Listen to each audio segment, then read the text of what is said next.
Excel Techno School, Guruvayanikere, Venuru. Admission open now. ಪ್ರತಿ ವರ್ಷ ನಾವು ಕೇಂದ್ರ ಸರ್ಕಾರದವರು ಅವರ ಆಯವ್ಯಯ ಬಜೆಟ್ ಮಂಡನೆಗೆ ಪೂರ್ವದಲ್ಲಿ ನಡೆಸ್ತಕ್ಕಂತಹ ರಾಜ್ಯಗಳ ಜೊತೆ ಸಮಾಲೋಚನೆ ಸಭೆಗೆ ಪ್ರತಿ ವರ್ಷ ಭಾಗವಹಿಸ್ತಾ ಇದ್ದೇವೆ. ರಾಜ್ಯದ ಪರವಾಗಿ ನಾವು ಅನೇಕ ಮನವಿ, ಸಲಹೆ, ಬೇಡಿಕೆಗಳನ್ನು ಪ್ರತಿ ವರ್ಷ ಸಲ್ಲಿಸ್ತಾನೆ ಇದ್ದೇವೆ. ಪ್ರತಿ ವರ್ಷನೂ ಕೂಡ ನಮ್ಮ ಒಂದು ಮನವಿ, ಒಂದು ಸಲಹೆ, ಒಂದು ಬೇಡಿಕೆಯನ್ನು ಕೂಡ ಪರಿಗಣಿಸಿಲ್ಲ ಇಲ್ಲಿವರೆಗೂ ಕೂಡ. ಆದರೂ ಕೂಡ ರಾಜ್ಯದ ಪರವಾಗಿ ಮನವಿಗಳನ್ನ, ಸಲಹೆ, ಬೇಡಿಕೆಗಳನ್ನ ಸಲ್ಲಿಸೋದು ರಾಜ್ಯದ ಹಿತದೃಷ್ಟಿಯಿಂದ ನಾವು ಮಾಡ್ತಾನೆ ಬಂದಿದ್ದೇವೆ.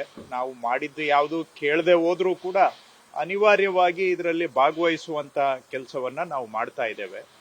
ಮುಖ್ಯವಾಗಿ ನಮಗೆ ಅಪರ್ ಭದ್ರಾ ಯೋಜನೆಗೆ 5,300 ಕೋಟಿ ಹಿಂದೆ ಬಜೆಟ್ ನಲ್ಲಿ ಘೋಷಣೆ ಆಗಿದ್ದು ಒಂದು ಪೈಸಾನು ಕೂಡ ನಮಗೆ ಬಂದಿಲ್ಲ. ಅದನ್ನ ಒಂದು ಬೇಡಿಕೆ. ಹಣಕಾಸು ಆಯೋಗದವರು ಕರ್ನಾಟಕಕ್ಕೆ ಕೊಟ್ಟಿರುವ 11,495 ಕೋಟಿ ಅನುದಾನವನ್ನ ಇನ್ನೂ ಒಂದು ಪೈಸೆನೂ ರಾಜ್ಯಕ್ಕೆ ಬಿಡುಗಡೆ ಮಾಡಿಲ್ಲ. ಅದು ನಮ್ಮ ಮತ್ತೊಂದು ಬೇಡಿಕೆ, ಬಿಡುಗಡೆ ಮಾಡಬೇಕು ಅಂತಕ್ಕಂಥದ್ದು. ಅದರ ಜೊತೆಗೆ ರಾಜ್ಯಕ್ಕೆ ಏನು ಕಲ್ಯಾಣ ಕರ್ನಾಟಕ ಭಾಗ ಇದೆ, ಅದರ ಅಭಿವೃದ್ಧಿಗೆ ವಿಶೇಷ ಅನುದಾನ ರಾಜ್ಯ ಸರ್ಕಾರ ಯಾವ ತರ ಕೊಡ್ತಾ ಇದೆ, ಅದಕ್ಕೆ ಮ್ಯಾಚಿಂಗ್ ಗ್ರಾಂಟ್ ಅನ್ನ ಕೇಂದ್ರ ಸರ್ಕಾರನೂ ಕೊಡಬೇಕು ಅನ್ನುವಂತಹದ್ದು ಮತ್ತೊಂದು ಬೇಡಿಕೆ. ಅದೇ ರೀತಿಯಲ್ಲಿ ಮಲೆನಾಡು ಮತ್ತು ಕರಾವಳಿ ಭಾಗದ ಅಭಿವೃದ್ಧಿಗೆ ಮತ್ತು ಇಡೀ ದೇಶಕ್ಕೆ ಉದ್ಯೋಗ ಕೊಡ್ತಕ್ಕಂತಹ ಬೆಂಗಳೂರು, ಇಡೀ ದೇಶಕ್ಕೆ ಒಂದು ರೀತಿ ಆರ್ಥಿಕ ಶಕ್ತಿ ಬೆಂಗಳೂರಿನ ಅಭಿವೃದ್ಧಿಗೂ ಕೂಡ ಅನುದಾನ ಕೊಡಬೇಕು ಅಂತಕ್ಕಂತಹದ್ದು.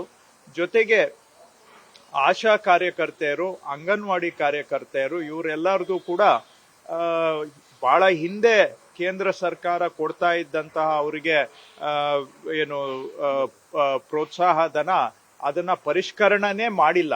ಅದನ್ನ ಪರಿಷ್ಕರಣೆ ಮಾಡಬೇಕು. ಆಶಾ, ಅಂಗನವಾಡಿ ಕಾರ್ಯಕರ್ತೆಯರಿಗೆ ಹೆಚ್ಚಿನ ಬಿಸಿ ಊಟ ಕಾರ್ಯಕರ್ತರಿಗೆ ಮೂವರಿಗೂ ಕೂಡ ಹೆಚ್ಚಿನ ಪ್ರೋತ್ಸಾಹ ಧನ ಕೊಡಬೇಕು ಅಂತಕ್ಕಂಥದ್ದು. ಮತ್ತು ಕಳೆದ 12 ವರ್ಷದಿಂದ ವಯೋವೃದ್ಧರಿಗೆ, ವಿಧವೆಯರಿಗೆ ಕೊಡ್ತಕ್ಕಂತಹ ಪಿಂಚಣಿ ಏನಿದೆ ಅದನ್ನು ಕೂಡ ಕೇಂದ್ರ ಸರ್ಕಾರ ಒಂದು ಪೈಸಾನು ಏರಿಕೆ ಮಾಡಿಲ್ಲ. ಕಳೆದ 12 ವರ್ಷ ಹಿಂದೆ UPA ಸರ್ಕಾರ ಇದ್ದಾಗ ನಿಗದಿ ಮಾಡಿದ್ದ ಮೊತ್ತವನ್ನೇ ಕೊಡ್ತಾ ಇದ್ದಾರೆ. ಅದು ಇವತ್ತಿನ ದಿನಕ್ಕೆ ಬಹಳ ಔಟ್ಡೇಟೆಡ್ ಆಗಿದೆ. ಇವತ್ತಿನ ದಿನಕ್ಕೆ ತಕ್ಕ ಹಾಗೆ ಅದನ್ನ ಪರಿಷ್ಕರಣೆ ಮಾಡಬೇಕು ಅಂತಕ್ಕಂಥದ್ದು. ಮತ್ತು ಈ ವಸತಿ ಯೋಜನೆ, ಅದು ಪ್ರಧಾನ ಮಂತ್ರಿ ಆವಾಸ್ ಯೋಜನೆ ಇರಲಿ, ಯಾವುದೇ ಯೋಜನೆ, ಆಶ್ರಯ ಮನೆಗಳೇನು ಕೊಡ್ತೇವೆ ನಾವು ಸಾಮಾನ್ಯ ಜನಗಳಿಗೆ, ಅದು ಕೂಡ 2013ರಲ್ಲಿ ನಂತರ ಇಲ್ಲಿಯವರೆಗೆ ಒಂದು ಪೈಸಾನು ಏರಿಕೆ ಮಾಡಿಲ್ಲ. ಆದರೆ ವೆಚ್ಚಗಳು ಎಲ್ಲವೂ ಕೂಡ ಹೆಚ್ಚಾಗಿದ್ದಾವೆ. ಅದಕ್ಕೆ ತಕ್ಕ ಹಾಗೆ ವಸತಿ ಯೋಜನೆಯಲ್ಲಿ ಕೇಂದ್ರ ಸರ್ಕಾರ ಕೊಡ್ತಕ್ಕಂತಹ ಮನೆಗಳಿಗೆ ಸಹಾಯಧನವನ್ನು ಕೂಡ ಹೆಚ್ಚಳ ಮಾಡಬೇಕು ಅಂತಕ್ಕಂಥದ್ದು. ಹೀಗೆ ಇನ್ನೂ ಅನೇಕ ಎಲ್ಲವನ್ನೂ ಕೂಡ ಪಟ್ಟಿ ಮಾಡಿ ನಾವು ಒಂದು ಮಾನ್ಯ ಮುಖ್ಯಮಂತ್ರಿಗಳ ಪರವಾಗಿ, ರಾಜ್ಯ ಸರ್ಕಾರದ ಪರವಾಗಿ ಕೇಂದ್ರ ಸರ್ಕಾರಕ್ಕೆ ನಾವು ಸಲ್ಲಿಸ್ತೇವೆ. ಆದರೆ ಹಿಂದಿನ ವರ್ಷಗಳ ಅನುಭವ ನೋಡಿದ್ರೆ ಯಾವುದನ್ನು ಕೂಡ ಅವರು ಲೆಕ್ಕಕ್ಕೆ ತೆಗೆದುಕೊಳ್ಳದೆ ಕರ್ನಾಟಕಕ್ಕೆ ನಿರಂತರವಾಗಿ ಅನ್ಯಾಯವನ್ನ ಮಾಡ್ತಾ ಬಂದಿದ್ದಾರೆ.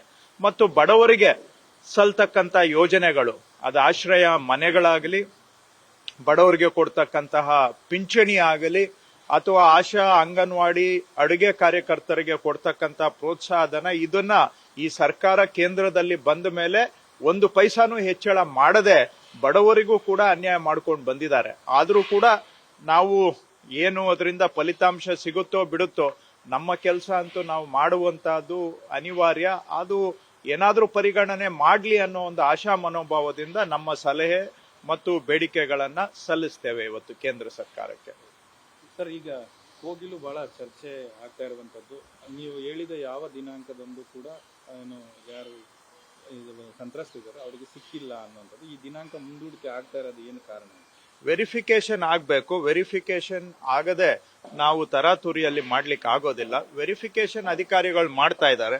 ಅವ್ರ ಮೇಲೆ ಒತ್ತಡ ಹಾಕಿ ತರಾತುರಿಯಲ್ಲಿ ವೆರಿಫಿಕೇಶನ್ ಮಾಡಿಸುವ ಉದ್ದೇಶ ನಮ್ಗಿಲ್ಲ.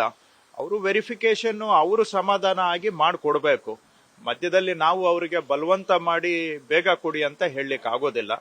ನಾವು ಆದಷ್ಟು ಶೀಘ್ರವಾಗಿ ಅವರಿಗೆ ಪರ್ಯಾಯ ಪರಿಹಾರ ಕಲ್ಪಿಸಬೇಕು ಅನ್ನೋದು ನಮ್ಮ ಉದ್ದೇಶ ಆಗಿದ್ರೂ ಕೂಡ ಹಾಗಂತೇಳಿ ಅವರ ವೆರಿಫಿಕೇಶನ್ ಮೂಲ ಎಲ್ಲಿಂದ ಅಲ್ಲಿ ಯಾವಾಗಿಂದ ವಾಸ ಇದ್ದಾರೆ ಇವೆಲ್ಲವುಗಳು ಕೂಡ BBMP ಅವರು, ಕಂದಾಯ ಇಲಾಖೆ, ಪೊಲೀಸ್ ಇಲಾಖೆ, ವಸತಿ ಇಲಾಖೆ ಇಷ್ಟು ಕಡೆ 4 ಇಲಾಖೆಗಳವರು ಕೂಡ ಅವರು ವೆರಿಫಿಕೇಶನ್ ಮಾಡ್ತಾ ಇದ್ದಾರೆ. ವೆರಿಫಿಕೇಶನ್ಗೆ ಸ್ವಲ್ಪ ಸಮಯ ತಗೊಳ್ತಾ ಇದೆ. ಈಗ ಅದನ್ನ ನಾವು ತರಾತುರಿಯಲ್ಲಿ ಮಾಡ್ಲಿಕ್ಕೆ ಆಗೋದಿಲ್ಲ. ನಮ್ಮ ಆಶಯ ಇದೆ ಬೇಗ ಮಾಡಬೇಕು ಅಂತ. ಆದ್ರೆ ಅಧಿಕಾರಿಗಳು ಸಮರ್ಪಕವಾಗಿ ಅವ್ರ ಕೆಲಸ ಮಾಡೋದಕ್ಕೂ ನಾವು ಅವಕಾಶ ಕೊಡ್ಬೇಕಾಗತ್ತೆ. ಬಿಜೆಪಿಯಿಂದ ದಿನೇ ದಿನೇ ಚರ್ಚೆಗೆ ಗ್ರಾಸ ಆಗ್ತಾ ಇದೆ ಇದು. ಯಾಕಂದ್ರೆ ಬೇರೆಯವ್ರಿಗೊಂದು ನ್ಯಾಯ, ಇವ್ರಿಗೊಂದು ನ್ಯಾಯನಾ, ಈ ಲೇಔಟ್ ಅಲ್ಲಿ ಇರೋರು ಅವ್ರಿಗೊಂದು ನ್ಯಾಯ. ಈಗ ಬೇರೆ ಕಡೆ ಹಿಂದೆ ಕೊಟ್ಟಿದ್ದಾರೆ. ಯಶವಂತಪುರ ಕ್ಷೇತ್ರದಲ್ಲಿ, RR ನಗರ ಕ್ಷೇತ್ರದಲ್ಲಿ ಅಲ್ಲೂ ಕೂಡ ಇದೇ ರೀತಿ ಪರ್ಯಾಯವನ್ನ ಮಾಡಿಕೊಟ್ಟಿದ್ದಾರೆ. ಅದರ ಆಧಾರದ ಮೇಲೆ ಇಲ್ಲಿ ಮಾಡ್ತಾ ಇರುವಂತದ್ದು. ಯಾವ ಸರ್ಕಾರದಲ್ಲಿ ಅನ್ನೋದು ಗೊತ್ತಿಲ್ಲ. ಒಟ್ನಲ್ಲಿ ಹಿಂದೆ ಮಾಡಿಕೊಟ್ಟಿದ್ದಾರೆ. BBMP ಅವರು ಅಲ್ಲಿ ಡೆಮಾಲಿಷನ್ ಮಾಡಿದಾಗ, ತೆರವು ಮಾಡಿದಾಗ ಹಿಂದೆ ಮಾಡಿಕೊಟ್ಟಿದ್ದಾರೆ. ಅದನ್ನೇ ಇವತ್ತಿಲ್ಲಿ ಅನುಸರಿಸ್ತಾ ಇದ್ವಿ. ಹಿಂದೆ ನಡೆದಿರುವಂತ ಪ್ರಕರಣವನ್ನೇ ಇಲ್ಲಿ ಅನುಸರಿಸ್ತಾ ಇರೋದು. ಅಲ್ಲ, ಈಗ ಕ್ಯೂ ಅಲ್ಲಿ ಇದ್ದವ್ರಿಗೆ ಏನು ಇಲ್ಲ, 6 ವರ್ಷ ಕ್ಯೂ ಅಲ್ಲಿ ಇದ್ದವ್ರಿಗೂ ಕೂಡ ಕೊಡ್ತೇವೆ. ಅಲ್ಲಿ ಏನು ಆ ರೀತಿ ಇದಂತೇನಿಲ್ಲ. ಒಟ್ಟು 1 ಲಕ್ಷ ಬಹುಮಹಡಿ ಯೋಜನೆಯಲ್ಲಿ ಸುಮಾರು 50,000 ಮನೆಗಳು ಸ್ಯಾಂಕ್ಷನ್ ಆಗಿದೆ. ಅದರಲ್ಲಿ ಕ್ಯೂ ಅಲ್ಲಿ ಇರೋರ್ಗೂ ಕೊಡ್ತಾ ಇದೀವಿ, ಇಲ್ಲ ಅಂತಲ್ಲ. ಇಲ್ಲಿ ಕೊನೆಗೆ ಎಷ್ಟು ಜನಕ್ಕೆ ಎಲಿಜಿಬಲ್ ಆಗ್ತಾರೆ ನೋಡ್ಬೇಕು. ಸೊ 50,000ದಲ್ಲಿ 50-100 ಕೊಟ್ರೆ ಬಹುಶಃ ಏನು ಬಹಳ ಬೇರೆಯವರಿಗೆ ಅನ್ಯಾಯ ಆಗೋದಿಲ್ಲ ಅಂತ ನಾನು ಅನ್ಕೊಳ್ತೇನೆ. ಬಟ್ ಕ್ಯೂ ಅಲ್ಲಿ ಇರೋರ್ಗೂ ಕೊಡ್ತಾ ಇದ್ದೇವೆ. ಸರ್, ಮಲಯಾಳಂ ಅಂದ್ರೆ ಕೇರಳದಲ್ಲಿ ಮಲಯಾಳಂ ಕಡ್ಡಾಯ ಮಾಡ್ತಾ ಇದೆ, ಕನ್ನಡ ಶಾಲೆಗಳಿಗೆ ಹೊಡೆತ ಬೀಳ್ತಾ ಇದೆ ಅನ್ನುವಂಥದ್ದು. ಅಂದ್ರೆ ಬಿಜೆಪಿ ಆರೋಪ ಮಾಡ್ತಾ ಇದೆ. KC ವೇಣುಗೋಪಾಲ್ಗೆ ನೆಗಡೆ ಆದ್ರೆ ಇಡೀ ಕರ್ನಾಟಕ ಕಾಂಗ್ರೆಸ್ ತಿಂತಾ ಇದೆ.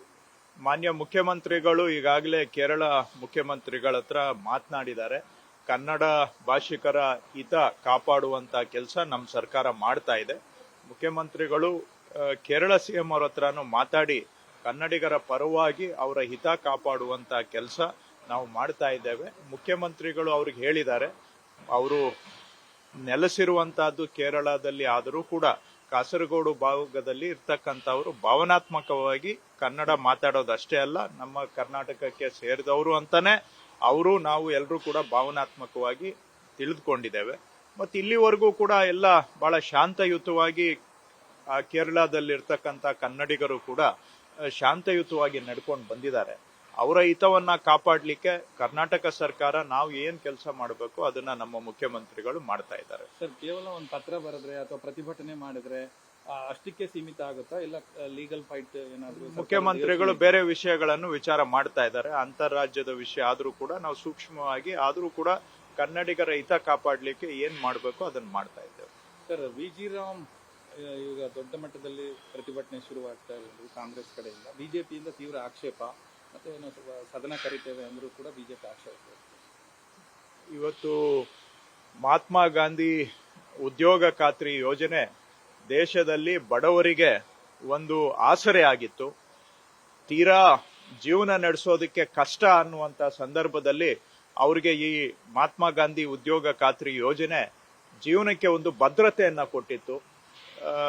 ರೈಟ್ ಟು ಎಂಪ್ಲಾಯ್ಮೆಂಟ್ ಅಂತ ಹೇಳಿ ಒಂದು ರೀತಿ ಜೀವನಕ್ಕೆ ಒಂದು ಗ್ಯಾರಂಟಿ ಇತ್ತು. ಇದರಿಂದ ಎಲ್ಲೂ ಉದ್ಯೋಗ ಸಿಗ್ಲಿಲ್ಲ ಅಂತ ಹೇಳಿದ್ರೆ ಕನಿಷ್ಠ ನರೇಗಾದಲ್ಲಿ ಉದ್ಯೋಗ ಪಡ್ಕೊಂಡು ಜೀವನ ನಡೆಸುವಷ್ಟು ಮಟ್ಟಿಗೆ ಭದ್ರತೆಯನ್ನ ಕೊಟ್ಟಿತ್ತು. ಇವತ್ತು ಕೇಂದ್ರ ಸರ್ಕಾರ ಅದನ್ನ ಕಸಿದುಕೊಳ್ಳುವಂತ ಕೆಲಸವನ್ನ ಮಾಡ್ತಾ ಇದೆ. ಯಾವ ತರ ಕಂಡೀಷನ್ಗಳು ಹಾಕಿದ್ದಾರೆ ಅಂತ ಹೇಳಿದ್ರೆ ಯಾರಿಗ್ ಬೇಕಾದ್ರೂ ಈ ಉದ್ಯೋಗ ಖಾತ್ರಿ ಯೋಜನೆಯಿಂದ ವಂಚಿಸಬಹುದು. ಒಟ್ಟಾರೆ ಬಡವರನ್ನಾಗಿ ಉಳಿಸುವಂತಹ ಹುನ್ನಾರ ಇವತ್ತು ಮಾಡ್ತಾ ಇದೆ. ಈ ಕೇಂದ್ರ ಸರ್ಕಾರ ಶ್ರೀಮಂತರಿಗೆ ಅವರಿಗೆ ಬೇಕಾದಂಗೆ ಲಾಟರಿ ಯೋಜನೆಗಳನ್ನ ಕೊಡ್ತಾ ಇದೆ, ಆದ್ರೆ ಬಡವರ ಯೋಜನೆಗಳನ್ನ ಕಿತ್ಕೊಳ್ತಾ ಇದೆ. ಇದರಿಂದ ದೇಶದ ಬಡವರು ಮತ್ತಷ್ಟು ಬಡವರಾಗೆ ಉಳಿಯುವಂತ ಸಾಧ್ಯತೆ ಇದೆ. ಹಾಗೂ ರಾಜ್ಯ ಸರ್ಕಾರದ ಸ್ವಾಯತ್ತತೆಯ ಮೇಲೂ ಕೂಡ ಈ ಯೋಜನೆ ಮುಖಾಂತರ ಅವರು ಪ್ರಹಾರವನ್ನ ಮಾಡ್ತಾ ಇದ್ದಾರೆ. ರಾಜ್ಯ ಸರ್ಕಾರದ ಸ್ವಾಯತ್ತತೆಯನ್ನ ಕಿತ್ಕೊಳ್ತಾ ಇದ್ದಾರೆ. ನಾವು ಮಾಡಬೇಕಾದಂತ ಕೆಲವು ವಿಷಯಗಳನ್ನ ಅವರೇ ನೇರವಾಗಿ ತೀರ್ಮಾನ ಮಾಡೋದ್ರ ಮುಖಾಂತರ ಒಕ್ಕೂಟ ವ್ಯವಸ್ಥೆಗೂ ಕೂಡ ದೊಡ್ಡ ಪೆಟ್ಟನ್ನ ಕೊಟ್ಟಿದ್ದಾರೆ. ಮೂರನೇದು, ಇದರಿಂದ ಎಲ್ಲಾ ರಾಜ್ಯಗಳಲ್ಲೂ ಕೂಡ ಈಗಾಗಲೇ ಹಣಕಾಸು ಪರಿಸ್ಥಿತಿ ಬಹಳ ಬಿಗಡಾಯಿಸಿದೆ. ಈಗ ಇಷ್ಟು ದಿನ ಕೇಂದ್ರದಿಂದ ಬರ್ತಾ ಇದ್ದಂತಹ ಅನುದಾನ ರಾಜ್ಯಗಳ ಮೇಲೆ ಹೇರಿ ರಾಜ್ಯಗಳನ್ನ ಮತ್ತಷ್ಟು ಹಣಕಾಸಿನ ಬಿಕ್ಕಟ್ಟಿಗೆ ಸಿಕ್ಕಿಸ್ಲಿಕ್ಕೆ ಹೊರಟಿದ್ದಾರೆ. ಇದೆಲ್ಲ ಇದ್ರೂ ಕೂಡ ರಾಜ್ಯದಲ್ಲಿ ಬಿಜೆಪಿಯವರು ಕಣ್ಣಿಗೆ ಕಂಡ್ರೂ ಕೂಡ ಕಾಣದ ಹಾಗೆ ನಾಟಕ ಮಾಡಿಕೊಂಡು ಕರ್ನಾಟಕಕ್ಕೆ ಮತ್ತು ಬಡವರಿಗೆ ಅನ್ಯಾಯ ಮಾಡ್ತಕ್ಕಂತ ಈ ಯೋಜನೆಯನ್ನ ಖಂಡಿಸಬೇಕಾಗಿದ್ದಂತ ರಾಜ್ಯದ ನಾಯಕರು ಇವತ್ತು ಅವರೇ ನಮ್ಗೆ ಯಾರಿಂದ ನಮಗೆ ಅನ್ಯಾಯ ಆಗ್ತಾ ಇದೆ ಅವರ ಪರವಾಗಿ ವಕಾಲತ್ತಾಗ್ತಾ ಇರೋದು ನೈತಿಕ ದಿವಾಳಿತನ ಬಿಜೆಪಿಯವರದ್ದು ತೋರಿಸುತ್ತೆ. ಆದ್ರೂ ಕೂಡ ಬಡವರ ಪರವಾಗಿ ರಾಜ್ಯಗಳ ಪರವಾಗಿ ಕಾಂಗ್ರೆಸ್ ಹೋರಾಟ ನಾವು ಮಾಡ್ತೇವೆ. ಇದು ನಮ್ಗೆ ನ್ಯಾಯ ಸಿಗಬೇಕು ಅನ್ನುವಂತಹದ್ದು, ಬಡವರಿಗೆ ನ್ಯಾಯ ಸಿಗಬೇಕು, ಬಡವರ ಜೀವನವನ್ನ ಕಿತ್ಕೊಳ್ಬಾರ್ದು, ಬಡವರ ಬೇರೆ ಎಲ್ಲೂ ಮಾರ್ಗ ಇಲ್ಲದೆ ಇದ್ದಾಗ ಅವ್ರಿಗೆ ಇದ್ದಂತಹದ್ದು ಒಂದು ನರೇಗಾ, ಇದನ್ನ ಉಳಿಸಬೇಕು ಅನ್ನುವಂತಹದ್ದು ನಮ್ಮ ಬೇಡಿಕೆ. ಸರ್ ಹೈಕಮಾಂಡ್ ಭೇಟಿ ಏನಾದ್ರು? ನ್ಯೂಸ್ ಫಸ್ಟ್ ನಿರ್ಭೀತಿಯಿಂದ ನಿಮ್ಮ ಪರವಾಗಿ.